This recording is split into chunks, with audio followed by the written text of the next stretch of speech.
गुरुजी, आपका स्वागत है हमारे पॉडकास्ट में। अ, हम आज ट्राई करेंगे कि योग और आयुर्वेद के बारे में लोगों को मैक्सिमम इंफॉर्मेशन मिले, उनका नॉलेज ग्रोथ हो।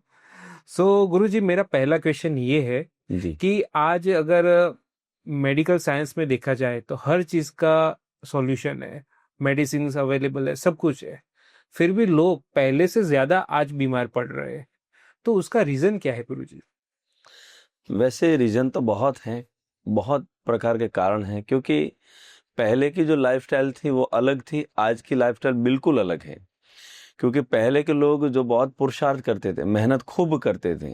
आज के लोगों को पुरुषार्थ करना पहली बात अच्छा ही नहीं लगता। दूसरा, पहले के लोग जो थे वो सुबह में जल्दी उठ जाते थे और रात को जल्दी सो जाते थे।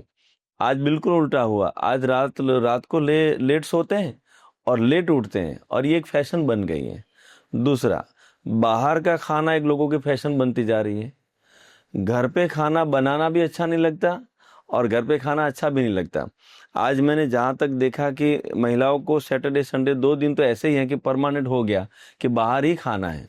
राइट। तो सबसे बड़ी समस्या एक ये भी है कि खाने पीने की आदत बदल गई है, रहने की आदत बदल गई है। पानी किसी को नॉर्मल पीना नहीं है, सबको फ्रिज का पानी पीना है, सबको एकदम चिल्ड पानी पीना है, जो बहुत ही भयंकर है। मानी पूरी सिस्टम बदल चुकी है। एक तो पुरुषार्थ करना नहीं, पसीना किसी को अच्छा लगता नहीं। पूरे दिन घर में एसी, गाड़ी में एसी और ऑफिस में एसी, तो पसीना बाहर निकलेगा नहीं। व्यायाम करना नहीं है तो आपको आपका बॉडी कैसे ठीक हो सकता है? हो ही नहीं सकता। पहले लोग 100 वर्ष से ज्यादा अधिक जीते थे, 125 150 वर्ष तक लोग जीते थे। उनका खुराक भी ऐसा था, उनकी लाइफस्टाइल पूरी ऐसी थी, सोना उठना जागना बैठना हर चीज उनका परफेक्ट था। तो इस कारण से पहले और आज में ये समस्या में बहुत परिवर्तन आ चुका है हम्म। और इतना मेडिकल साइंस आगे बढ़ चुका है, फिर भी लोग परेशान हैं, दुखी हैं, बीमार हैं। शारीरिक रूप से हैं, मानसिक रूप से हैं, आध्यात्मिक, तीनों प्रकार से लोग दुखी हैं। सही जी। सही सही। तो गुरुजी, आयुर्वेद में कहा जाता है कि आपका जो किचन है वही आपका पहला मेडिसिन का हब है। जी। ठीक है। सो वो सही है? अगर सही है तो कैसे? हमारे यहाँ पहले तो ऐसा कहा जाता था, ये सही, बिल्कुल सही है। हमारे यहाँ गुजराती में पहले कहता है कि दादी माँ का वैद्या, हम्म। दादी मानो वैद्यो, माने रसोड़ो, माने किचन में सब प्रकार की औषधियाँ हमारे यहाँ पहले से ही, और हमारे गुजरात में तो परफेक्ट हैं हम्म। और भी अच्छी हैं। हर प्रकार के जो गरम मसालों से लेकर के हर प्रकार की चीजें यहाँ पर हैं, लेकिन उन चीजों का नॉलेज नहीं है। हम्म। आज की माता बहनों को क्षमा करें, किसी को बुरा ना लगे, लेकिन वास्तविकता है कि किसी को ये चीजें पढ़नी नहीं है, क्योंकि एक आहार शास्त्र है, भोजन के लिए पूरा शास्त्र है। तो हमारे यहाँ जो मैकालो की शिक्षा पद्धति, वो इतनी गलत शिक्षा पद्धति है, जो शिक्षण ही पूरा विचित्र प्रकार का है, जिसमें ये चीजें सिखाई नहीं जाती। या तो हम्म। सिखाते तो होटल मैनेजमेंट सिखाते हैं, तो वो एक बहुत बड़े स्तर पर, लेकिन स्वयं व्यक्ति अपने घर के रसोई घर में वो चीजें, कौन कौन सी चीजें जिसका उपयोग सही तरीके से कर सकें, वो कोई पढ़ाता नहीं है। अब माताओं में ये जिम्मेवारी माताओं की है, बहनों की है, कि अपने बच्चों को, अपने बेटे को और बेटी दोनों को, फिर ऐसा हम नहीं कहते भेदभाव कि बेटी को सिखाओ बेटे को नहीं, बेटे को भी आना चाहिए, बेटी को भी आना चाहिए। तो ये चीजें माताओं की जिम्मेवारी है कि रसोई में से जो चीजें हैं उनकी उपयोग कैसे किया जाए, और उपयोग करके हम हेल्दी के, जैसे एक नॉर्मली मैं कहूँ कि आपको नॉर्मली हर व्यक्ति को गैस तो बनती है। अब गैस बनती है तो लोग तुरंत ही टैबलेट लेने के लिए भागते, डॉक्टर के पास जाते हैं, और गैस भी क्या होती है, ऊपर की ओर चढ़ती तो ऊपर घबराहट सी होती है लोगों को। तो हम्म। ये समस्या है। अब ये छोटी सी चीज है, छाछ में लवण भास्कर चूर्ण हमारे घरों में नॉर्मल होता है, वो डाल करके पी लो दोपहर के भोजन में, तो आपको गैस नहीं बनेगी। अच्छा, हींग, हम्म। हींग लेकर के अपनी नाभि में रख दो थोड़ी भिगो करके, वैसे भी गैस पास हो जाएगी। ये अच्छा। बिल्कुल नॉर्मल है। अथवा जैसे आप, हम लोग कहते हैं कि भाई ये जो है जीरा, जीरा और मेथी थोड़ा सा उबाल करके 1 कप पानी पिला दो, तो गैस पास हो जाती, नॉर्मल हो जाते हैं। हम्म। अब ये घर में ही है ना ये चीजें, सही बात है, ठीक, सही ये बात। घर में ही है ये चीजें। अच्छा, जिनको ज्यादा एसिडिटी हो रही है तो समझ लो कि आपके घर में लौकी है, हम्म। लौकी का जूस निकालो, सुबह में पी लो, आपकी एसिडिटी नॉर्मल हो जाएगी। नहीं तो एसिडिटी की दवाई पूरे विश्व में, मैं कहूंगा हम्म। पूरे विश्व में अभी तक दवाई नहीं बनी है। परमानेंट क्योर करने के लिए आज तक हाइपर एसिडिटी की दवा नहीं है। अच्छा। हाँ, ये मैं 100% मैं कह सकता हूँ। लेकिन योग और आयुर्वेद में ऐसी कई ऐसी चीजें हैं जिससे आप अपनी लाइफस्टाइल ठीक करोगे, एसिडिटी अपने आप ठीक हो जाती। तो ये रसोई घर में सारी चीजें हैं। जीरा का पानी ले लो, आप धनिया का पानी ले लो, आप ये लौकी का जूस ले लो, एसिडिटी नॉर्मल हो जाती है। ये तो सामान्य चीजें, ये छोटी छोटी चीजों का उपयोग करके आप अपना बीमारी को ठीक कर सकते हैं। तो मानिए ये हमारे घरों में सबको सीखना पड़ेगा। अब जैसे गुलकंद है, ये घर में ही बनता है ना। वैसे आप हम अब ये नॉलेज ना होने के कारण से बाहर लाते, या प्रमादी लोग, आलसी लोग बाहर से ले आते। बाकी तो गुलकंद घर में बन जाए। गुलकंद में 2 ही चीज होती है, एक गुलाब की पंखुड़ियां और उसमें मिश्री, 2 ही चीज तो होती है।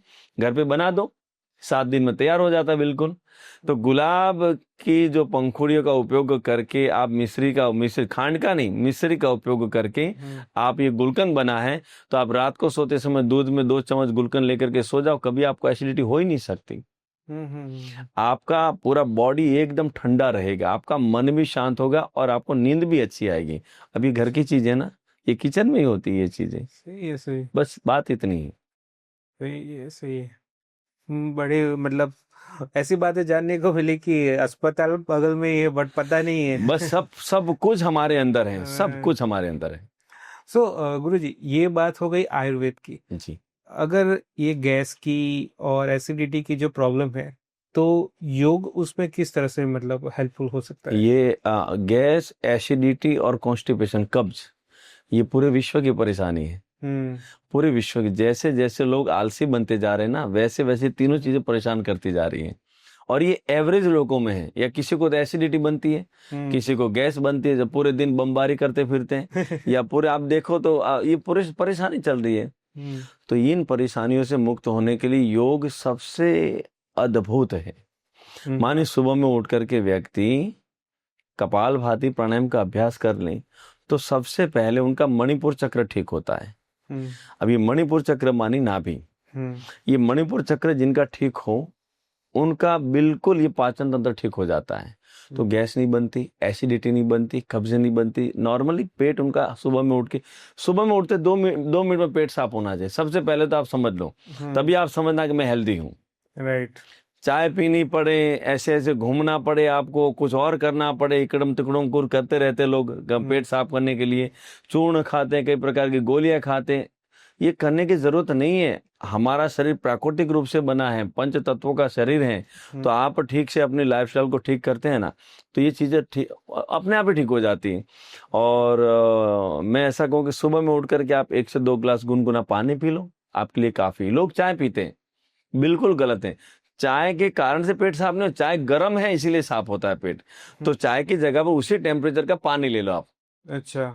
और ये पानी जो पेन किलर का काम करता है, आप वार्म वाटर लेते हैं ना, थोड़ा गुनगुना पानी, तो ये गर्मी अंदर से जाते ही आपके बॉडी में पूरी जहां पर भी दर्द है, वो दर्द को पहले तो ठीक कर देता है। और आंतों में जो पड़ा हुआ मल है, जो कचरा है, वो पूरा का पूरा बाहर छोड़ देता है। अच्छा। लेकिन सुबह में उठ करके योग कर, मानी पेट ठीक हो गया, तो सुबह में उठ करके 15 मिनट कपाल भाती करो। 15 मिनट कपाल भाती करने वाले को कभी भी गैस, एसिडिटी, कब्ज नहीं हो सकती। हाँ, ये योग ऐसा काम करता है।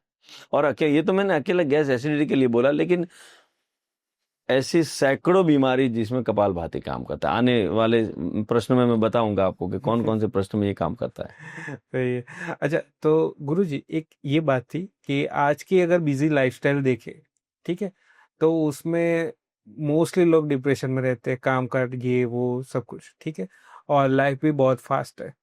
तो आपके हिसाब से लाइफस्टाइल कैसे सेट करनी चाहिए आज के टाइम के मुताबिक, कि जिससे रोग ना हो, बीमारी 80% कम हो जाए, ऐसा कुछ, उसके लिए क्या करना चाहिए? बिल्कुल, देखिए सबसे पहले लाइफस्टाइल को ठीक करने के लिए अपने आप को तैयार करिए कि मुझे ऐसा जीवन जीना है। सबसे पहले रोगी होकर के, भोगी होकर के, या योगी बन करके। रोगी, भोगी और योगी, 3 श्रेणी है जीवन में।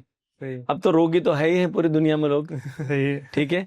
भोगी भी है लोग, मानी सभी प्रकार के भोग विलास करते रहते हैं पूरा दिन, खाना पीना, घूमना, नाचना, गुने, पूरा भोग विलास है। तो ये तो सबको अच्छा ही लगता है, लेकिन हमें तय करना पड़ेगा कि यदि हमें रोगों से, बीमारियों से और मुक्त होकर के जीवन को अच्छे से जीना है, तो सबसे पहले तो आप अपने आप को, माइंड को सेट करिए। एक संकल्प ले लीजिए, कहीं अच्छी जगह पर लिख दीजिए कि मुझे मेरे जीवन को दवाइयों से मुक्त, बीमारी से मुक्त, आनंद से युक्त जीवन को जीना है। क्लियर? अब फिर उसके बाद आप तैयारी करिए कि अब मुझे जीवन को जीने के लिए क्या करना पड़ेगा। तो सबसे पहले मैं ये कहूंगा कि सुबह में ब्रह्म मुहूर्त में उठना शुरू करो। ओके। और सुबह में ब्रह्म मुहूर्त में उठना है, आपको जागना है, तो आपको रात को जल्दी सोना पड़ेगा। आपकी दिनचर्या लाइफस्टाइल को सेट ऐसे ही आपको ही करना पड़ेगा, और कोई नहीं करेगा, आपको ही करना पड़ेगा। और आप नॉर्मली रात को 9 बजे सो जाइए। मैं कहूंगा नींद नहीं आएगी क्योंकि आदत नहीं है। अच्छा, 9:30 बजे 10 बजे तक तो नींद आ ही जाएगी आपको। सबसे पहले मोबाइल बंद कर दीजिए, रख दीजिए, दूर रखिए उसको, लाइट ऑफ कर दीजिए। ठीक है, आपको थोड़ी ऐसी थोड़ा ऐसा लग रहा है तो आप थोड़ी कुछ किसी पुस्तक को ले लीजिए। अच्छा, पुस्तक पढ़िए रात को। तो पुस्तक जल्दी पढ़ने से नींद बहुत जल्दी आती है, पता है, क्योंकि पढ़ना अच्छा नहीं लगता है किसी को भी, एवरेज लोगों में। तो पुस्तक पढ़ने से जल्दी नींद आ जाती है, सो जाओ आप।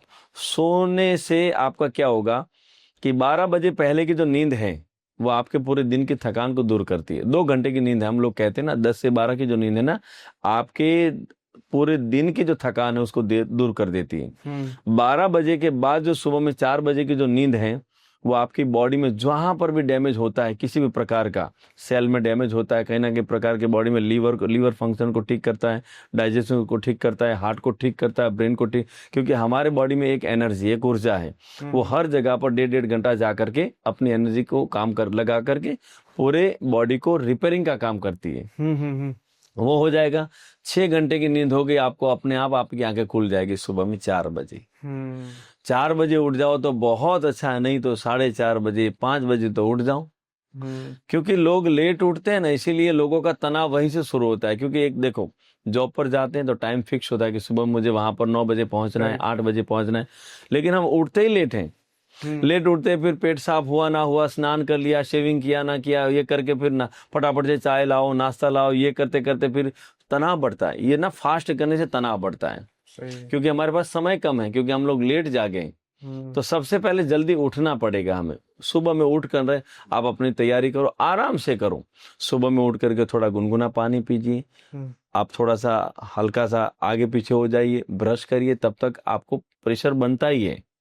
ठीक है, मैं ऐसा कहूँ, फिर ध्यान रखें, गुनगुना पानी, जिनको हाइपर एसिडिटी उनको नहीं पीना चाहिए, उनको नॉर्मल पानी पीना चाहिए। अच्छा। मटकी का पानी या तांबे के लोटे में रखा हुआ पानी पीना चाहिए। ओके। कफ प्रकृति वाला और वात प्रकृति वाले 2 लोग जो हैं वो ये गर्म पानी पी सकते हैं। ठीक है, ये ध्यान, सावधानी है ये।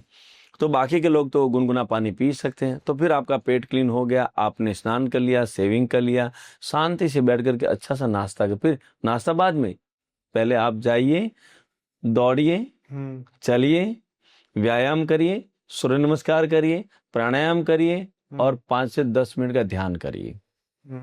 ये 10 मिनट का ध्यान जो है ना सुबह सुबह में, ये पूरे दिन की जो एनर्जी है, जो हमारी झंझटें हैं, परेशानियां हैं, उसका सामना करने के लिए हमारे बॉडी और माइंड को सेट करता है। माने हम सुबह में इतने पीस हो जाते हैं ना कि दिन में आने वाली जॉब हो, बिजनेस हो, परिवार हो, कोई भी कुछ भी है, तो वो उसकी परेशानियों को सेट करने के लिए हमारा माइंड सेट हो जाता है। फिर हम कभी भी तनाव से ग्रसित नहीं होते और परेशान नहीं होते। तो ये सुबह से शुरू होता है, और जो सुबह में जल्दी उठ जाए उनको कभी भी परेशानी नहीं होती। ऐसा है। तो जैसे कि आपने बात की कि सुबह जल्दी उठे, बट ऐसी कौन सी 3 गलतियां हैं जो सब लोग करते हैं बट उनको मालूम ही नहीं है? सही बात है। मैं तो यही कहूंगा, सुबह में 3 गलतियां जो लोग करते हैं ना, एक तो सबसे पहले लेट उठने की गलती करते हैं, है ना, क्योंकि लेट उठते हैं ना वो व्यक्ति जीवन में कुछ कर नहीं सकते, हम तो ऐसा कहते हैं।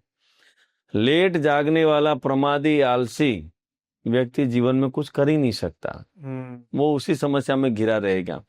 तो लेट उठने वाली ये गलती बहुत खतरनाक है। उसके बाद दूसरी जो गलती, कुछ लोग व्यसन करते हैं। व्यसन करते, कुछ लोग तंबाकू खाते हैं, कुछ लोग सिगरेट पीते हैं, कुछ लोग बीड़ी पीते हैं, तब जाकर के पेट साफ होता है। कुछ लोग चाय पीते हैं। ये सब जो गलतियां है ना, ये दूसरी वाली गलतियां, मानी व्यसन करने के बाद पेट साफ हो, ये दूसरी गलती है, चाय वाली, व्यसन वाली। और तीसरी जो गलती है, सुबह में उठ करके सुबह का जो नाश्ता है ना, कुछ लोग करते नहीं है, करना चाहिए। हम तो ऐसा कहेंगे, सुबह में पेट भर के नाश्ता। यदि आपको ऐसा लगे कि आप फ्रूट्स आपको अच्छे लगते हैं, तो पेट भर के सीजनेबल, महंगे वाले फ्रूट नहीं, सीजनेबल, जो जिस ऋतु में आप चल रहे हो उसी ऋतु का जो फल है उसको पेट भर के खाना चाहिए आपको। सुबह में कुछ लोग गलती करते चाय और भाखरी, चाय और ये खाखरा, चाय और ये इन चीजों से क्या मिलेगा? किसी प्रकार के पोषक तत्व आपको मिलते नहीं, बस पेट भरने की बात करते हैं। सुबह में ऐसा नाश्ता करो कि आपको सारे प्रकार के न्यूट्रिएंट्स, माइक्रो न्यूट्रिएंट्स, आपको विटामिन सारे प्रकार के मिले जिसकी बॉडी को जरूरत है। तो ये सुबह में लेना। ये गलती करते लोग, तो ये 3 गलतियां कभी नहीं करनी चाहिए। एक तो लेट उठना, व्यसन करना सुबह में उठ करके, और सुबह में नाश्ता ना करें, ये गलती ना करें। अच्छा नाश्ता, बच्चों को तो हैवी नाश्ता देना चाहिए, क्योंकि रात को बच्चे जल्दी भोजन कर लेते हैं, फिर रात को 8 से 10-12 घंटे सोते हैं, सुबह में भूख लगती है और माताएं उनको फिर बोलती है कि ये खा लो, ये छोड़, खाखरा खा लो। ऐसा मत करो। सुबह में बच्चों को हलवा देना चाहिए, हलवा खिलाओ बच्चों को, जिसे हम शीरा बोलते हैं। दूध खिलाओ, दही खिलाओ, उसको लस्सी बना करके दो, उसको अच्छी चीजें बना करके दो। बाहर की पैकेट वाली चीजें नहीं, जो बंद पैकेट डिब्बों में आती, ऐसा कुछ भी नहीं देना चाहिए। तो ये सुबह में ये 3 गलतियां कभी नहीं करनी चाहिए। ओके। हाँ। ओके। ओके। तो आपने एक चीज बताई कि सुबह होके गुनगुना पानी पीना चाहिए, ठीक है? तो उसके फायदे भी है, कुछ गैर फायदे भी है क्या? हाँ, मैंने जैसे कहा ना कि फायदे तो अनेकों हैं, बहुत फायदे हैं उसके। हमारी पूरी बॉडी को डिटॉक्स करती है, आपके मल मूत्र को क्लीन कर देती है, यूरिनरी ट्रैक को एकदम क्लीन कर देती है, और पूरे बॉडी को पेन किलर का काम करती है। माने पूरे बॉडी, कुछ लोगों का वायु बढ़ा हुआ होता है ना, तो बॉडी में दर्द रहता है, कभी हाथ में, कमर में, कंधों में, बॉडी में, पैरों में, तो वो दर्द को ठीक कर देता है सुबह सुबह पानी। अच्छा, इसके गैर लाभ ये है कि सुबह में उठ करके जिनको पित्त प्रकृति है, उनको गर्म पानी पीने से कभी कभी एसिडिटी बढ़ जाती है, तो उनको नहीं लेना चाहिए। बस इतना ही है। ओके। एंड ठंडे पानी की बात करें तो वो क्या नुकसान पहुंचाता है? ठंडा पानी तो मानी जहर के समान है। ठंडा पानी मानी जहर के समान है कि हमारी बॉडी के टेम्परेचर से डाउन यदि हम पानी लेते हैं, जैसे पानी अंदर गया तो हमारे जठर में पानी गया, तो पानी क्या करता है कि जो टेम्परेचर उसका डाउन है, यदि फ्रिज में से निकाल करके, तो उस पानी को फिर उसी बॉडी के टेम्परेचर में मेंटेन करने के लिए बॉडी में एनर्जी लगती है, ऊर्जा लगती है। और वो ऊर्जा कहाँ से आती है? जो बॉडी में जो पार्ट वीक हैं, मानी आंखें हैं, हमारा लीवर है, हमारा हार्ट है, वहां से एनर्जी खींचते, वहां से ब्लड, मानी ज्यादा ब्लड उस पानी को गर्म करने में लगता है। अच्छा। जो पानी हमने डाला है, मानी कि 8, 10, 15 टेम्परेचर का डाला है अंदर पेट में, तो उस पानी को फिर से हमारी बॉडी का टेम्परेचर एवरेज देखो तो 35-40 के आसपास होता है, उसी टेम्परेचर में मेंटेन करने के लिए ब्लड की जरूरत पड़ती है। वो ब्लड हमारे बॉडी में जहां पर वीकनेस है वहां से बॉडी खींचती है। तो जो वीक है वो फिर और ज्यादा वीक होता है। इसीलिए ठंडा पानी पीने वाले व्यक्ति को नंबर जल्दी आ जाते हैं, आंखों पे चश्मे लग जाते हैं।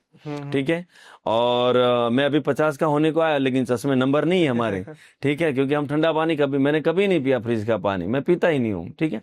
दूसरा, लीवर कमजोर है तो वहां से पानी एनर्जी ब्लड खींचता है, तो वहां से लीवर और कमजोर होगा, हार्ट और कमजोर होगा, डाइजेशन तो बहुत ही कमजोर हो जाता है। ये ठंडा पानी ओवरऑल, फिर बाल बहुत झड़ते हैं। तो ये ध्यान रखें कि जिनको गंजापन, बाल बचाने, वो ठंडा पानी कभी ना पिए। और उसके बाद दांत खराब हो जाते हैं। अच्छा। दांत खराब हो, जल्दी से दांत गिर जाते हैं, टूटते हैं दांत, तो दांत भी खराब हो जाते हैं। इसीलिए ठंडा पानी नहीं पीना चाहिए। आंखें कमजोर होती, बाल जड़ जाते हैं, दांत खराब होते हैं, डाइजेशन खराब होता है, लीवर खराब होता है, हार्ट खराब होता है, तो फिर क्यों पीना चाहिए? सही है। और दूसरी बात मैं ये भी बताऊं, खड़े खड़े पानी पीने से घुटने तो जाएंगे ही 100%। लोग फिर कुछ जवान बोलते हैं कि मैं तो 10 साल से 20 साल से ठंडा पानी मैं ऊपर से पीता हूं। अरे भाई, अभी आप जवान हो, इसीलिए आपको कोई समस्या नहीं। 40 के तो हो जाओ पहले, 40 के बाद को आपको रिजल्ट दिखने को मिलेगा कि भाई घुटने आपके गए, और वो घुटनों का ऑपरेशन तक नहीं होता, क्योंकि वात बढ़ता है, वायु बढ़ता है, उस कारण से घुटने दुखते, कार्टिलेज नहीं घिसते, वायु बढ़ता है उस कारण से। वायु को कैसे निकालोगे आप? तो खड़े खड़े ऐसे पानी पीने से, और वो भी ठंडा पानी पीने से, घुटने खराब होते हैं। पूरा बॉडी तो होता है, लेकिन घुटने ज्यादा जल्दी से खराब हो जाते हैं। मेरे पास अभी कुछ मेरे चिकित्सालय पर बहन आई थी, 26 वर्ष की उम्र, जिनके दोनों घुटनों में दर्द था, लेकिन समस्या तो यही थी। क्या? हाँ, ये तो बहुत सारी, तो वैसे तो मतलब आज के मतलब छोटी से छोटी उम्र वालों को भी बहुत सारे प्रॉब्लम। अभी पहले उम्र का भेद था, अब उम्र का कोई भेद नहीं। पहले ऐसा मानते थे कि 60-70 साल में हार्ट अटैक आएगा। हाँ। अभी तो 10 साल के बच्चे को हार्ट अटैक आ रहा है। अटैक आ रहा है। इसमें उम्र का आप कोई लेना देना है ही नहीं। हाँ, कभी भी किसी भी व्यक्ति को कोई भी प्रकार की बीमारी आ सकती है। अभी तो 2 वर्ष के 1-1 वर्ष के बच्चों को डायबिटीज हो रहा है, टाइप 1 टाइप 2 डायबिटीज हो रहा है, बच्चों को स्ट्रेस तनाव डिप्रेशन आ रहे बच्चों को। मेरे चिकित्सालय पे बहुत आते बच्चों को लेकर के, माता पिता परेशान। अब होने को तो बच्चे एक हैं हमारे पास, एक ही तो बच्चा होता है आजकल, हाँ। और उसी बच्चे में ये परेशानी होती है। तो ये समस्या तो बहुत है। ये अब उम्र का और बच्चों का कोई लेना देना नहीं, कोई भी बीमारी कभी भी किसी को आ सकती है, ये अभी हालत है। चलिए, बीमारी के बारे में अभी बात हुई जी तो मैं कुछ बीमारियां जी पूछना चाहूंगा। आप आयुर्वेद की वजह हेल्प से कैसे उसका सॉल्यूशन मिल सकता है लोगों को, आप सिर्फ उसके बारे में थोड़ा विस्तार से बताना। कि जैसे कि हेयर फॉल है, तो हेयर फॉल कम हो उसके लिए क्या करना चाहिए? हेयर फॉल के लिए तो बहुत उपचार हैं, और हेयर फॉल की परेशानी भी बहुत है। क्योंकि लोग, पहली बात तो ये जंक फूड, फास्ट फूड, ये ठंडा पानी, ये खाना पीना छोड़ते नहीं, तो बाल तो बहुत झड़ते हैं। लेकिन बालों को बचाने के लिए हम लोग कई बार कहते हैं कि देखो, पहली बात कि केमिकल से जो बनी चीजें हैं बालों में लगाने वाली, शैम्पू हो, साबुन हो, वगैरह वगैरह, सबसे पहले उसे बंद करो। हमारे पास रीठा है, हमारे पास सिकाकाई है, हमारे पास आंवला है, हमारे पास भृंगराज है। ये चीजें बालों के लिए ही है, लेकिन इसका उपयोग लोग नहीं करते। और जो केमिकल से बनने वाली जो चीजें, तेल भी केमिकल से बना हुआ है, उसका ही उपयोग करते हैं। तो सबसे पहले तेल बनाना सीखिए घर पे, साबुन बनाना सीख लीजिएगा, ये अच्छी चीजें हैं, बना सकते हैं आप। तो पहले मैं ऐसा कहूंगा कि पहले तो खाने पीने पर ध्यान दीजिए। अब जैसे ठंड की ऋतु है तो आंवला भरपूर रूप से खाना चाहिए। उसमें सबसे बेहतरीन जो विटामिन सी वो आंवले में है। लोग नहीं खाते हैं क्योंकि सस्ता है। अगर वो महीने का 500-1000 रुपए किलो होता तो सब लोग खाते हैं, लेकिन वो 20 रुपए किलो मिलता है। तो हमारे भारत के लोगों की मेंटालिटी ये भी है कि सस्ती चीज अच्छी नहीं होती, लेकिन आंवला खाना चाहिए। एक बात। फिर बालों को बचाने के लिए आपको मैं ऐसा कहूंगा कि जैसे कुछ प्रकार के हमारे यहाँ जड़ी बूटियां बहुत हैं, तो तेल बना दीजिए। तेल बना दीजिए घर पे, बनाने की मैं विधि बता देता हूँ। जैसे नारियल तेल एक ले सकते हैं, तिल का तेल ये भी ले सकते हैं आप, सरसों का तेल ये भी ले सकते हैं आप। ये तीनों तेल बहुत अच्छे हैं। एरंड का तेल भी ले सकते हैं आप, हाँ ये भी दोनों अच्छे हैं।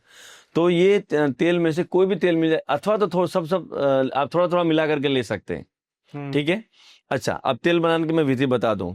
100 ग्राम आंवले का पाउडर ले लीजिए, 100 ग्राम आप भृंगराज का पाउडर ले लीजिए, 100 ग्राम आप ले लीजिए बाकी जो सिकाकाई है उसका पाउडर ले लीजिए। ये पाउडर आप मिला करके पानी ले लीजिए, 1 लीटर पानी, जैसे एक लीटर पानी उसमें उबालना शुरू कर दीजिए। 1/4 पानी बच जाए, मानी 250 ml, तो मानिए पूरा गाढ़ा हो जाएगा। उसको निचोड़ करके पूरा निकाल दीजिए पानी, वो गाढ़ा निकाल दीजिए। उतना ही तेल ले लीजिए, उस तेल में उबालिए आप। वो तेल में उबालते उबालते ये काढ़ा जो है ना वो उसमें पूरा जल जाएगा, तेल ही बचेगा। वो हो गया 100% आपका पावरफुल बालों के लिए तेल। अच्छा, उसी तेल की मालिश आपको हर एक दिन छोड़ करके हल्के हाथों से आपके ऐसे धीरे धीरे धीरे जड़ों में तेलों को भरना चाहिए। अब आज के जो फैशन के लोग, तो बच्चे और बहनें तो तेल लगाते ही नहीं है, लेकिन तेल बहुत जरूरी बालों के लिए और ब्रेन के लिए भी जरूरी है, तो मालिश करनी चाहिए। अच्छा, आपको तेल अच्छा नहीं लगता है तो सुबह में धो लीजिए, रात को लगाइए तेल, ये सबसे अच्छा है। रात को लगाइए, सुबह में धो लीजिए। सुबह में नहीं धोना तो आपकी मर्जी है, तो ये तेल लगा दीजिए। दूसरी बात, आप जितना हो सके ग्रीन जो सब्जियां हैं, हरी वाली सब्जियां, पत्ते वाली भाजियां, उसको ज्यादा खाना चाहिए, बालों के लिए बहुत जरूरी है। फिर मैं ऐसा कहूंगा कि प्राणायाम करने से बहुत लाभ होता है, शीर्षासन करने से बालों में बहुत लाभ होता है। जो शीर्षासन कर पाए तो अच्छी बात है, नहीं तो सर्वांगासन, जो किसी का वजन हैवी हो या प्रैक्टिस ना हो तो सर्वांगासन कर सकते हैं, पूर्ण हलासन कर सकते हैं। जो अच्छे जो योगी हैं वो शीर्षासन कर सकते हैं। फिर एक एक्यूप्रेशर में मर्म चिकित्सा भी बताऊंगा, जैसे ये ऐसे रख करके, कुछ लोग ऐसे करने बैठ जाते हैं, ऐसे करेंगे, ऐसे नहीं करना चाहिए। ये करने की एक विधि है। देखो, सही तरीके से जो हम उपयोग करते हैं ना चीजों का, तो उसका परिणाम भी हमें सही मिलता है, पूरा मिलता है। जैसे एक्यूप्रेशर हमें मर्म चिकित्सा, ये जो टेरवे है ना, ये इसको इसकी जड़ों में रगड़ना चाहिए, ऐसे ऐसे रगड़ना चाहिए। अच्छा, जहां पर भी बैठो, सुबह में 5 मिनट कर लो, दोपहर को 5 मिनट कर लो, शाम को 5 मिनट, 1000% आपके बाल नए उगते हैं। अच्छा, 1000% बोल रहा हूं मैं। ये कोई भी हाथ चलता है ये दोनों हाथ में से, दोनों दो करो, 2.5 मिनट ये करो, 2.5 मिनट ये करो, अथवा तो अच्छा। 5 जल्दी से उगाने तो 5-5 मिनट दोनों करो। मेहनत तो आपको ही करनी है, सही। तो नए बाल उगते हैं। हाँ, और दूसरी बात, ठंडा पानी, तली हुई चीजें, मिर्च मसालेदार चीजें, गर्म पदार्थ बंद कर दीजिए। बहुत इससे बाल बहुत झड़ते हैं। जो तली हुई चीज ज्यादा खाते हैं ना, आप देखना उनके बाल बहुत झड़ते हैं। अच्छा। गर्म चीजें बहुत खाते हैं, गर्म पदार्थ, मैदे वाली चीजें, junk food, fast food, cold drinks, उनसे बाल, इसीलिए तो आजकल के बच्चों के बाल तो उड़े हुए मिलते हैं। यही समस्या है। सही। हाँ, मेरे बाल में कभी मैंने डाई नहीं की अभी। ओके। हाँ, कभी नहीं किया अभी तक, और फिर भी है तो वे ब्लैक ही, शायद आपको दिख रहे होंगे, देखो नेचुरली है ना, नेचुरली है, ऐसे है। सही सही। ओके। एंड अगर डायबिटीज बीपी के बारे में कहे जाए तो उसका सॉल्यूशन आयुर्वेद में कैसे? हमारे यहाँ डायबिटीज में ऐसा एक षड्यंत्र चलाया गया है पिछले कई वर्षों से, पिछले मैं कहूँ 50 वर्षों से ज्यादा भी, 100 वर्ष कह सकते हैं, कि डायबिटीज क्योर नहीं होता, ब्लड प्रेशर क्योर नहीं होता, मानी पूरी जिंदगी उसके लिए दवाई लेनी पड़ेगी, ऐसा बोला जाता है। लेकिन ये बिल्कुल गलत है, 100% गलत। हमारे चिकित्सालय पर हमने कई लोगों के डायबिटीज ठीक किए। अच्छा। बिना दवाई के, एलोपैथी और आयुर्वेद की दवाई भी हमने तो कभी कभी नहीं, कुछ लोग इतने मेहनती अच्छे होते हैं तो उनको मात्र योग करवा करके उनका डायबिटीज ठीक कर लिया। ब्लड प्रेशर जिनके लिए डॉक्टर्स कहते हैं कि आपको पूरी जिंदगी, लाइफ टाइम के लिए आपको दवाई लेनी पड़ेगी, लेकिन हम लोग 15 दिन में, 20 दिन में उसकी दवाई बंद कर, मानिए हम नहीं, डॉक्टर ही अपने आप बंद करवाते हैं, उनको प्राणायाम करवाते हैं, उनकी लाइफस्टाइल सेट करते हैं। तनाव से भरी जिंदगी में से उनको ऐसा कहते हैं कि भाई जीवन को ऐसे बनाओ, सुबह से लेकर शाम तक ऐसे जिंदगी जियो कि आपको तनाव बढ़े ही नहीं, हाइपरटेंशन हो ही नहीं, तो आपको ब्लड प्रेशर बढ़े। राइट। तो 100% ब्लड प्रेशर की दवाइयां बंद हो जाती। और ब्लड प्रेशर तो हम लोग कैसे ठीक करते पता है? बस मात्र सुबह में अनुलोम विलोम प्राणायाम 15 मिनट करवाते हैं, 15 मिनट अनुलोम विलोम प्राणायाम करवाते हैं, और 1 से 2 गिलास लौकी का रस, लौकी 500 ml, 500 ग्राम ले लो, उसमें थोड़ा पुदीना डाल दो, 10, 15, 20 पत्ते, थोड़े तुलसी के पत्ते डाल दो, यदि स्वाद चाहिए तो थोड़ा अदरक भी डाल सकते हैं, उसका जूस निकाल दीजिए। तो एवरेज 200 ml जूस निकलता है उसमें से। सुबह सुबह में खाली पेट पी लो, उसके 1 घंटे बाद आप कुछ भी खा सकते हो जो आपका नॉर्मल है, आपका ब्लड प्रेशर नॉर्मल हो जाता है। अच्छा। एकदम नॉर्मल हो जाता है। आप 15 दिन में अपना किसी को भी चेक कर सकते हैं। ये तो कोई जादू तो है, लेकिन जादू से कम भी नहीं है। राइट। हाँ, आप फिर हर 2-4 दिन में ब्लड प्रेशर चेक करवाते रहिए, अपने आप ही ब्लड प्रेशर आपका नॉर्मल होता जाएगा। तो डॉक्टर आपको बोलेंगे दवाई आपको जरूरत नहीं। कई लोगों को दवाई हमने बंद करवा दी क्योंकि उन्होंने मेहनत की। मैं कोई जादूगर नहीं, लेकिन मैंने उनको बताया, मेरे सामने बैठकर करवाया और वो ठीक हो गया। ऐसे तो सैकड़ों लोग हैं। होता जी। सही। जैसे शुगर में भी ऐसे ही है। शुगर में क्या होता है कि जैसे या तो जेनेटिक होता है, माता पिता को है, दादा दादी को है, परिवार में किसी को है, तो उनके कारण से बच्चों में आता है शुगर। कभी कभार कुछ एलोपैथी दवाई इतनी हाई डोज की ले लेते हैं किसी बीमारी के कारण से, उसमें आपका पैनक्रियाज के सेल डैमेज हो जाते हैं, तो उस कारण से ब्लड प्रेशर डायबिटीज बढ़ता है। अभी कोरोना के बाद बहुत लोगों ने रेमडेसिविर बहुत ली, बहुत लोगों ने अलग अलग प्रकार की दवाइयां ली, उस कारण से बहुत लोगों को शुगर की बीमारी हो गई। किसी किसी को स्ट्रेस बहुत बढ़ा ना, क्योंकि जो 2 वर्ष शुगर का ये हुआ, कोरोना का काल चला, इतना दर्दनाक, इतना भयंकर हुआ कि इतना स्ट्रेस बढ़ा, लोग कांप रहे थे, डर रहे थे। उस कारण से, डर के कारण से लोगों का पैनक्रियाज वीक हो गया और शुगर की बीमारी आ गई।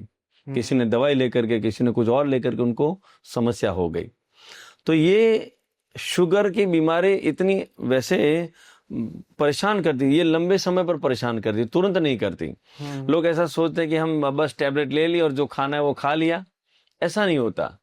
शुगर आपका है ही, लेकिन आपके शुगर को वो दवाई से आप दबा रहे हो, मतलब कंट्रोल होता है, उसको खत्म नहीं कर पाते। तो ये ऐसा नहीं करना, ये गलती मत करो। आपका शुगर इसीलिए बढ़ा कि आपके पैनक्रियाज ने इंसुलिन नहीं दिया, जितना चाहिए इतना इंसुलिन उसको नहीं मिल रहा है, या तो बिल्कुल बंद हो चुका है। तो टाइप 2 डायबिटीज हो गया तो उनको फिर बाहर से उनको इंसुलिन लेना पड़ता है, इंजेक्शन लेने पड़ते हैं, किसी को और प्रकार से। तो आप ये समझ लीजिए कि आपका डायबिटीज बढ़ने का कारण है कि आपके पैनक्रियाज में से इंसुलिन नहीं मिल रहा। तो इंसुलिन कैसे उत्पन्न करें? तो योग से करें। योग अभ्यास करने से, कपालभाति और मंडूकासन करने से 100% आपका पैनक्रियाज एक्टिव हो जाता है। पैनक्रियाज के बीटा सेल एक्टिव हो गए तो वो इंसुलिन देना शुरू कर देता है। इंसुलिन जैसे देता है, आपके बॉडी में जो ग्लूकोज है वो अपने आप यूज होता है पूरे बॉडी में। जैसे यूज होता है तो अपने आप ही नॉर्मल हो गया आपका शुगर। कुछ करने की जरूरत कहाँ है? हम उनको फिर ऐसे शुरुआत के दिनों में जिनका ज्यादा शुगर है उनको ऐसा बोलते हैं कि भाई एक खीरा ले लो, एक करेला ले लो, एक टमाटर ले लो। एक खीरा, एक करेला, एक टमाटर ले लो। थोड़े सदाबहार के पत्ते ले लो, 12 के पत्ते ले लो, कुछ नीम के पत्ते डाल दो उसमें, 5-10 जूस निकालिए, 1 गिलास पी लीजिए सुबह में खाली पेट। 1 गिलास सुबह में पी लीजिए। ये आपका हो गया सुबह का डोज। सुबह में आपने योग किया 1-1.5 घंटा 2 घंटा जितना आपके पास समय है, वो हो गया आपका। फिर आप जो भोजन ले रहे हो उसमें ध्यान ये रखिए, 1 डिश सलाद आपको खाना ही खाना है। आपको चाहे अच्छा लगे या ना लगे। इसमें गाजर, मूली, टमाटर, खीरा, गोभी, पाइनएप्पल आप उसमें ले सकते हैं, एप्पल ले सकते हैं, आप उसमें कैप्सिकम ले सकते हैं, जो आपको अच्छा लगे। 1 डिश मानी 200 ग्राम पहले आपको लेना। वो आपके शुगर को कंट्रोल करता है, आपके आंतों को फाइबर देता है, आपके ग्लूकोज को नियंत्रित करता है। मानी कब्ज भी नहीं रहेगी, शुगर भी कंट्रोल होगा। फिर आपको जो भोजन करना है वो भोजन करिए। और भोजन में गेहूं की रोटली कम कर दीजिए। हमारे यहाँ फुल्का रोटली खाने की बहुत आदत लोगों को। मिक्स आटा जैसे जौ, ज्वार, बाजरा, रागी, उसमें आप चना डाल सकते हो, उसमें आप मक्का डाल सकते हैं। ये चीजों का मिक्स आटा बनाइए, थोड़ा मोटा वाला आटा बनाइए, उसकी रोटी खिलाओ। सब्जी आपको जो पसंद हो वो खाइए, ठीक है। वो रोटी खिलाना। चावल थोड़ा कम खाओ, मैं ऐसा नहीं कहूँ बंद करो, लेकिन थोड़ा कम खाओ। इससे आपका शुगर लेवल बिल्कुल नॉर्मल रहेगा। अच्छा, ठीक है। सुबह में आपने जूस पी लिया खीरा करेला का, दोपहर को आपने सलाद खाया, उसके बाद आपने भोजन किया, ठीक है, नॉर्मल हो गए। कभी आपका शुगर बढ़ेगा नहीं। फ्रूट सुबह में नाश्ता में खाइए। किसी भी तरह का फ्रूट खाने से कभी शुगर नहीं बढ़ता। लोग डरते हैं, डरते भी और कुछ डॉक्टर डराते भी हैं। राइट। आप 1 किलो आम मेरे सामने बिठा करके खिला दो, कभी भी उनका शुगर नहीं बढ़ेगा। शुगर कभी बढ़ता ही उनसे, फ्रूट से कभी नहीं बढ़ता है शुगर। हाँ, तो इसीलिए डायबिटीज वालों को फ्रूट खाने चाहिए, चाहे जो उनको पसंद है। हाँ, उससे कभी नहीं शुगर बढ़ता। तो मैं ऐसे करने से आपका शुगर लेवल बिल्कुल नॉर्मल हो जाएगा। लेकिन योग नियमित रूप से करना, वो आपकी दवाई का डोज है, ये मान लीजिए। जैसे डॉक्टर दवाई देते हैं ना, वैसे योग आपका डोज है। तो आप बिल्कुल स्वस्थ हो जाएंगे, बीमारी आपकी दूर हो जाएगी, पैनक्रियाज आपका एक्टिव हो जाएगा, शुगर की बीमारी में से आप हमेशा नॉर्मल हो जाओगे। ऐसे कई हमारे योगी आत्मा हैं जिनको शुगर था, अभी नॉर्मल हो चुके, बिल्कुल दवाइयों से मुक्त हो चुके हैं। हाँ, कभी कभार किसी को ज्यादा है तो हम मधु नाशिनी वटी, मधु ग्रीट वटी, हम पतंजलि की आती बहुत अच्छी औषधियां हैं वो देते हैं। और कभी कभार नॉर्मल है तो हम ऐसा बोलते हैं कि नीम की गुठली का पाउडर दे दो, जामुन की गुठली का पाउडर दे दो, 1 चम्मच रात को गुनगुने पानी के साथ ले लो, नॉर्मल हो जाते हैं। अच्छा है ये। हाँ, कोई दवाई की जरूरत नहीं पड़ती शुगर में, और बिल्कुल शुगर आपका नॉर्मल रहता है हमेशा के लिए। हाँ, तो उसमें योग, आयुर्वेद, लाइफस्टाइल और अपना डाइट को ठीक करना पड़ता है। सही है, वो जी। तो है, वो तो है। और जिनका ठीक नहीं वो मेरे पास आ जाए। नहीं, वो तो डेफिनेटली है जी। अच्छा गुरुजी, महिलाओं में भी कई बार प्रॉब्लम्स रहती है, जैसे कि पीरियड्स मासिक का रहते हैं, फिर प्रेगनेंसी के लिए रहते हैं। जी। तो आयुर्वेद में उसके लिए कोई सॉल्यूशन है? क्योंकि मोस्टली ना वो आईवीएफ के और दूसरे दूसरे मतलब हैवी मेडिसिन लेते हैं, उसकी वजह से मोस्टली प्रॉब्लम जनरेट होते हैं। जी। तो आयुर्वेद में क्या उसको सिंपल सॉल्यूशन है? सबसे ज्यादा एवरेज में हम कहें तो पुरुषों से ज्यादा महिलाओं में समस्या है बीमारी की बराबरी करें तो। क्योंकि एक तो महिलाएं अपना ध्यान नहीं रखती। कुछ महिलाएं इतनी बहुत ज्यादा अच्छी होती हैं कि अपने पति देव का, अपने बच्चों का, अपनी सास ससुर का ध्यान रखने में स्वयं का ध्यान नहीं रखती है। ये लापरवाही हो जाती है कि वो इतनी अच्छी सेवा करते, अपना ध्यान नहीं रख पाते। लेकिन ये गलत है। जो व्यक्ति स्वयं बीमार हो जाए फिर किसी को वो ठीक कर नहीं सका। तो इसीलिए ध्यान रखे कि पहले प्रथम सुख निरोगी काया, आप पहले स्वस्थ रहिए, फिर आप दूसरों की सेवा करिए। राइट। तो माताओं बहनों को पीरियड्स की समस्या एवरेज बहनों को है। देखिए, या तो ये होता है पीरियड्स आने से पहले पेट में दर्द रहता है, पेड़ों में दर्द होता है, पीरियड के बाद कभी कभी बहनों को दर्द रहता है, कभी देखो तो पीरियड्स ज्यादा ओवर होता है, कभी देखो तो बहुत कम होता है, कभी देखो तो एकदम डार्क रेड होता है। ये समस्या है। कभी देखो तो ल्यूकोरिया की समस्या, सफेद पानी का गिरना, ये तो एवरेज हम कहे 40-50% बहनों को है। कभी देखो तो यूरिन लीकेज की समस्या, खांसी आते ही बहनों को यूरिन लीकेज हो जाता है, पेशाब हो जाता है, ये तो 50-60% बहनों को, 60-70% बहनों को है। लेकिन क्या है, मर्यादा में वो कह नहीं सकते। कभी कभी कुछ बहनें इतनी मर्यादा में, ज्यादा ही मर्यादा में है, तो डॉक्टर को भी नहीं बताते कि यूरिन लीकेज की समस्या है, ये समस्या है। लेकिन सब रोगों का समाधान है। एक भी रोग ऐसा नहीं जिसका समाधान ना हो। हमारे यहाँ हम लोग देखो, जैसे पीरियड की समस्या है, तो माताओं बहनों को हम कहते हैं कि देखो, कपालभाति प्राणायाम का अभ्यास करिए, बटरफ्लाई ज्यादा करिए, भस्त्रिका करिए, अनुलोम विलोम प्राणायाम करिए, अपने डाइट को ठीक करिए, गर्म चीजें ज्यादा मत लीजिए, नॉर्मल चीजें लीजिए, समय पर भोजन कर लीजिए। दूसरों को भोजन करवाने, वो अपना भोजन 3 बजे करते, 2 बजे करते, ऐसा मत करो। 12 के 1 के बीच का जो भोजन का समय, उसमें कर लिया करो। सुबह का नाश्ता, दोपहर का भोजन, रात्रि का, समय पर भोजन किया करो। अपने सुबह में उठकर आप जो व्यायाम कर सकते हो, सूर्य नमस्कार, योग कर सकते हो। बहनों को सबसे ज्यादा, हाँ मैं ये भी कहूंगा कि बहनें सबसे ज्यादा अपना योग अभ्यास करती है। हमारे भी क्लासों में पुरुषों की बराबरी में 70% बहनें होती है, 30% भाई होते हैं। अच्छा। तो भाई तो हम बोलते हैं राजा नवाब होते हैं ना, तो वो सोए पड़े रहते हैं। इसीलिए बहनों को हम अभिनंदन इसीलिए देंगे कि हमारे क्लासों में बहनों की एवरेज संख्या, और पूरे भारत में जो एवरेज है 70% बहनें योग ज्यादा करती है, पुरुष कम करते हैं। लेकिन धीरे धीरे पुरुषों को भी जागना चाहिए। तो सुबह में उठकर योग करना चाहिए, अच्छा डाइट लेना चाहिए, और जहां जरूरत पड़े तो औषधियां लेनी चाहिए। हम कहेंगे कि जो बहनों को पीरियड की समस्या, उनको चंद्र प्रभावटी देते हैं हम लोग, 2-2 टैबलेट चंद्र प्रभावटी देते हैं, और स्त्री रसायनवटी देते हैं, हम नारी कांति देते हैं। इससे ये जो समस्या है ना, सारी समस्या ठीक हो जाती है। अच्छा। और जिनको सफेद पानी का गिरना, तो हम तो ऐसे कहते हैं, नॉर्मल कहेंगे कि चावल का उबला हुआ पानी जो है ना, 1-1 कप पीना चाहिए, तो उनको सफेद पानी का गिरना बंद हो जाता है। कपालभाति, अनुलोम विलोम प्राणायाम और बटरफ्लाई करना चाहिए ज्यादा, थोड़ा सा, इसी ये समस्या में से मुक्ति मिल जाती है। बिल्कुल ठीक। और जिनको ज्यादा ही मान लो समस्या, तो अशोकारिष्ट है, पतंजलि में मिल जाएगी। अशोकारिष्ट बहुत अच्छी है। तो माता बहनों को 10-15 ml पानी के साथ मिला करके भोजन के बाद दोपहर को और शाम को लेना चाहिए। ठीक हो जाते हैं, बिल्कुल ठीक हो जाते हैं। गायनेक प्रॉब्लम सारे ठीक होते हैं, बिल्कुल। ओके। कई बार वो रहता है मोस्टली, बट कई बार डॉक्टर्स भी ये कहते हैं कि आपको इतने ये लेवल की मेडिसिन लेनी पड़ेगी तभी जाके।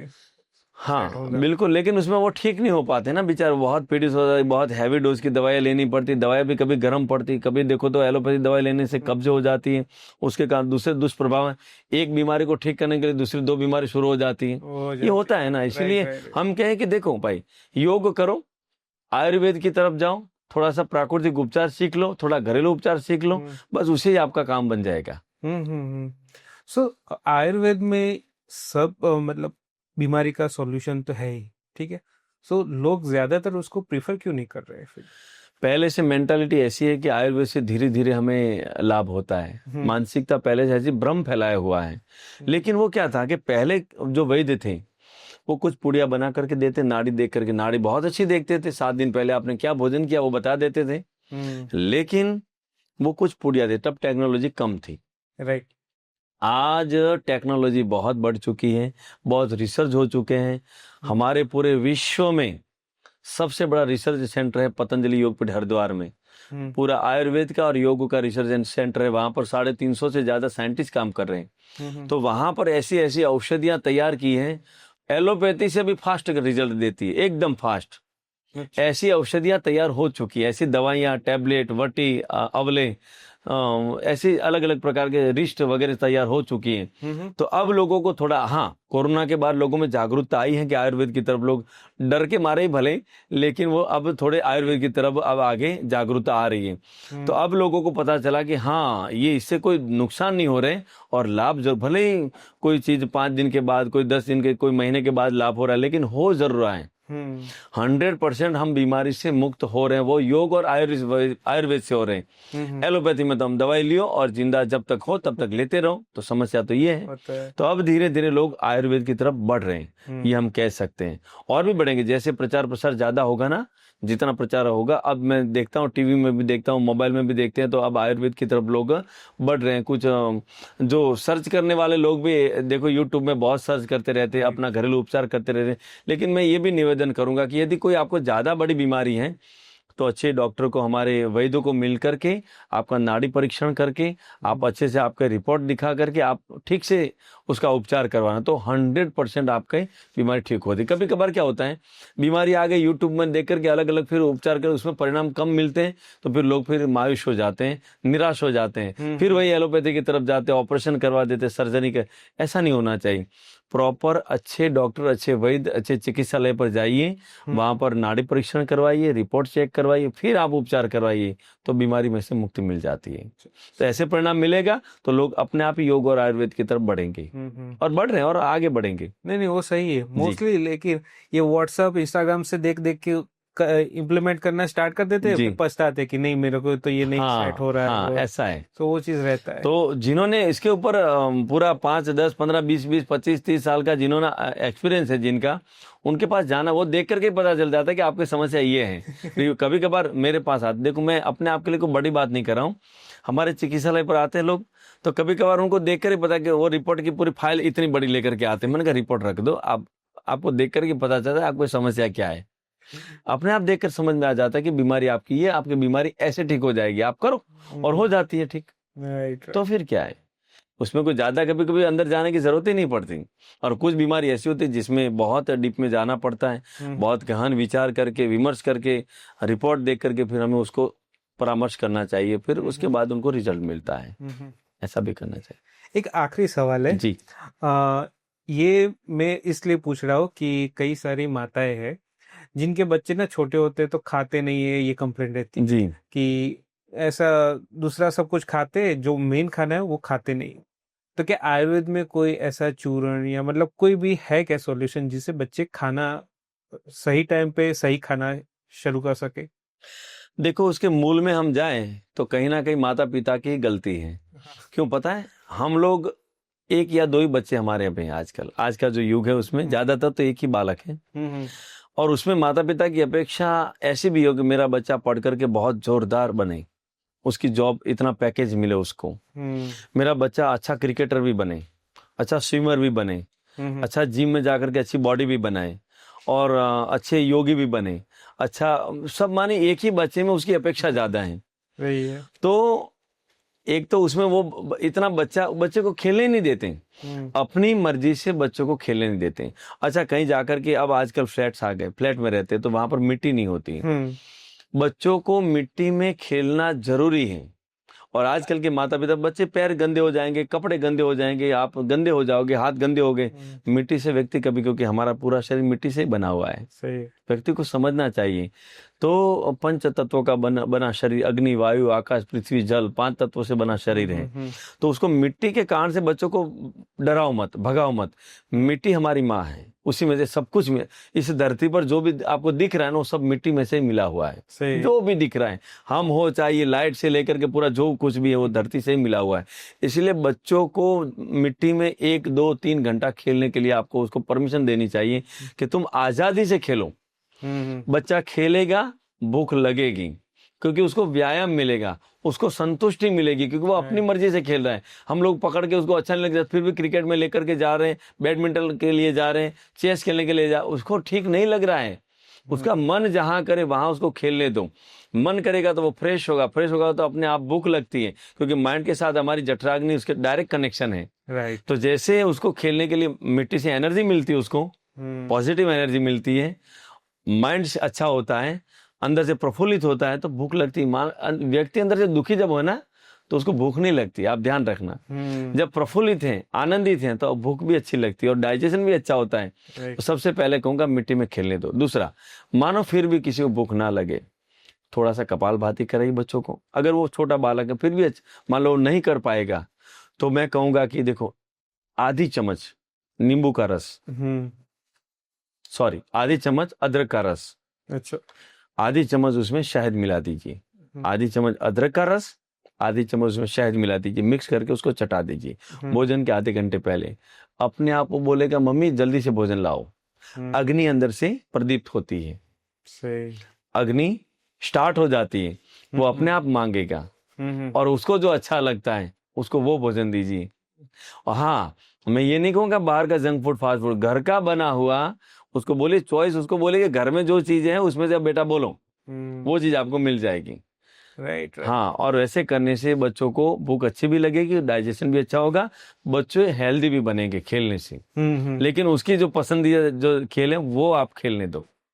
सही सही है, हाँ सही है। नहीं, बहुत सही बात की आपने।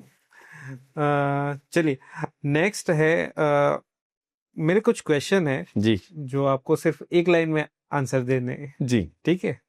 सो पहला है, एक ऐसा भोजन जो हर व्यक्ति को खाना चाहिए। एक ऐसा भोजन जो हर व्यक्ति को खाना चाहिए, चाहिए। मैं कहूंगा कि भोजन में हलवा सुबह में खाना चाहिए और शुद्ध देसी गौ माता का घी का। और ओके। क्योंकि यदि ये खाएंगे तो बहुत हेल्दी रहेंगे, लेकिन सुबह में उठ करके व्यायाम भी करना पड़ेगा, लेकिन सबसे अच्छा ये नाश्ता है। अच्छा। हाँ, ओके। और एक ऐसी चीज जो हर व्यक्ति को छोड़ देनी चाहिए। चाय। चाय जितना जल्दी हो सके तुरंत ही छोड़ देनी चाहिए, क्योंकि चाय पूरे जीवन को बर्बाद कर देती है और ये अंग्रेजों ने बर्बाद करने के लिए भारत को दे रखी है और भारत के लोग बहुत आनंद से पी रहे हैं। सही है। चाय छोड़ देनी चाहिए सबसे पहले। अच्छा, तो कॉफी के सही है क्या? कॉफी भी सही तो नहीं है, लेकिन थोड़ा चलेगी, क्योंकि कॉफी की प्रकृति वो ठंडी है। लेकिन आप फिर मिश्री में बनानी पड़ेगी आपको, मिश्री में। एक्चुअली कॉफी लीवर के लिए अच्छी है, आयुर्वेद में हम लोग उसका उपयोग भी करते हैं।